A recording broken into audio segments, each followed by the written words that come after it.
Magandang gabi sa ating lahat. Update muna tayo sa lagay na ating panahon ngayong ikalabing-isang araw ng Disyembre, taong 2023, araw ng Lunes. Sa kasalukuyan ay easternies o yung mainit na hangin galing karagatang Pasipiko yung nakakaapekto sa ating buong kapuluan. Kaya asahan naman natin partly cloudy to cloudy skies condition na may mga tsansa ng mga localized thunderstorms para sa Metro Manila at sa ating buong bansa. Kung meron naman tayo mga thunderstorm advisories, rainfall advisory o di kaya heavy rainfall warning, yung ating mga kasamahan mula sa Regional Services Division ay maglalabas ng mga warnings. Wala naman tayong namomonitor na tropical cyclone o bagyo or di kaya low pressure area sa loob or malapit sa ating Philippine Area of Responsibility.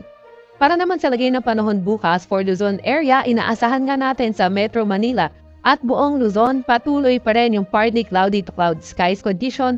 May mga tsansa pa rin ng mga localized thunderstorms. Agwat ng temperatura para sa Metro Manila at Legazpi maglalaro mula 24 to 32 degrees Celsius.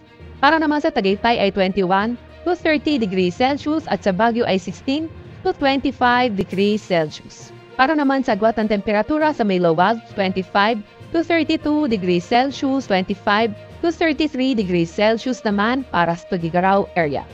For tomorrow, inaasahan natin sa may Visayas and also sa Mindanao patuloy pa rin partly cloudy to cloudy skies condition na may mga tsansa ng mga localized thunderstorms. Agwat ng temperatura sa Cebu at Tacloban 26 to 32 degrees Celsius. Sa may Iloilo naman ay 26 to 31 degrees Celsius, sa may Zamboanga ay 24 to 34 degrees Celsius at sa may Cagayan de Oro 25 to 31 degrees Celsius. Wala pa rin tayong nakataas na gale warning sa kahit na anong baybayin ng ating bansa. Para naman sa 3-day weather outlook ng mga pangunahing syudad natin, inaasahan natin for Metro Manila Wednesday until Thursday, although partly cloudy to cloudy skies tayo, mga may hinang pag-ulan yung ating inaasahan.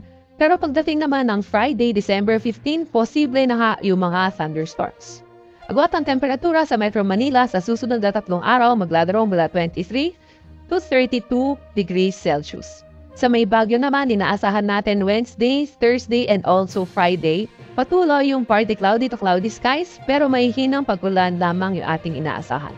Agwat ang temperatura sa Baguio maglalaro mula 15 to 24 degrees Celsius. Sa Legazpi area naman ay halos katulad sa Metro Manila na kung saan Wednesday and Thursday, may hinang pag-ulan yung posible, pero pagdating ng Friday, posible yung mga localized thunderstorms. Sa Metro Cebu naman, from Wednesday to Thursday, partly cloudy to cloudy skies, may mga tsansa na mga localized thunderstorms, gayon din naman sa may Davao area. So for December 13 to 15, partly cloudy to cloudy skies with chances of localized thunderstorms sa may Metro Cebu at Metro Davao.